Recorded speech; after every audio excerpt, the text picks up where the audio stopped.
नमस्कार। योगी जी ने चाबुक चला दिया है और लव जिहाद के नाम पे जो कन्वर्जन्स होते थे या इसको जिसको धार्मिक कट्टरता भी कही जा सकती है वो फैलाने की कोशिश होती थी। अब उसके खिलाफ कानून आ गया है। इसके तहत 2 साल से लेके 10 साल तक की सज़ा हो सकती है और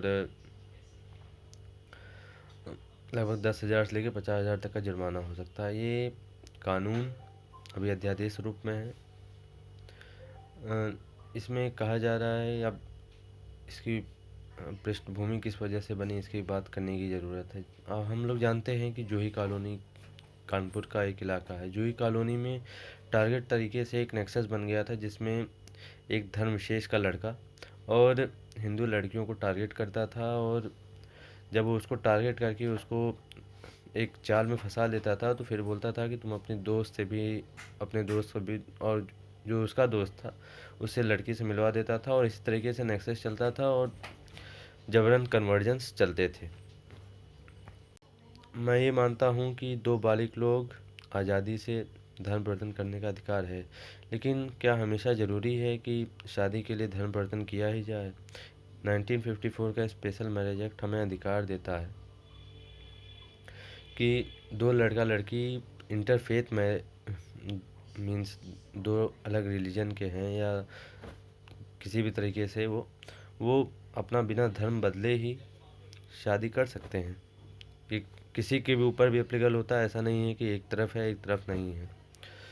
तो इस तरीके के जब कानून हैं तो जबरन धर्म परिवर्तन करने की क्या ज़रूरत है, मैं ये जानना चाहता हूँ। लव जिहाद की कानून की मांग आज से नहीं हो रही है।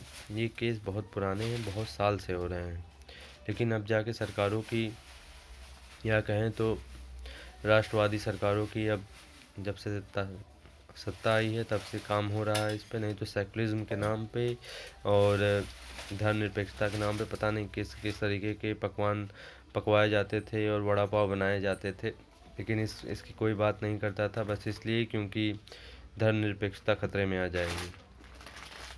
ये बहुत सालों से हमारी बहनों पे, हमारे परिवार की लड़कियों पे इस तरीके के अत्याचार होते थे और एक टारगेट तरीके से, एक प्लान तरीके से इस जिहाद को लव जिहाद कहें या ग्रूमिंग जिहाद कहें इसको, या कुछ और नाम भी दिया जा सकता है, इसको किया जा रहा था। लेकिन एट लास्ट अब यूपी सरकार ने इस पे कानून बना दिया है तो इसके बहुत ही दूरगामी परिणाम होंगे और कहा जा सकता है कि आगे जाके अब और भी राज्य जैसे मध्य प्रदेश, हरियाणा भी इस पे कानून पे सोच रहे हैं और आगे कुछ सालों में राष्ट्रीय लेवल पे भी हो सकता है इस पे कानून बने। बहरहाल हम अभी वेट करेंगे। एक अच्छा डिसीजन योगी सरकार द्वारा लिया गया है। इससे बहुत सारे जो केसेस हो रहे हैं या होने वाले हैं उस पे रोक लगेगी और बहुत ज़रूरी कदम था ये। शुक्रिया दोस्तों, आप लोग मुझे सब्सक्राइब करें मेरे चैनल को, मुझे फॉलो करें इंस्टाग्राम, फेसबुक, ट्विटर पे। शुक्रिया दोस्तों।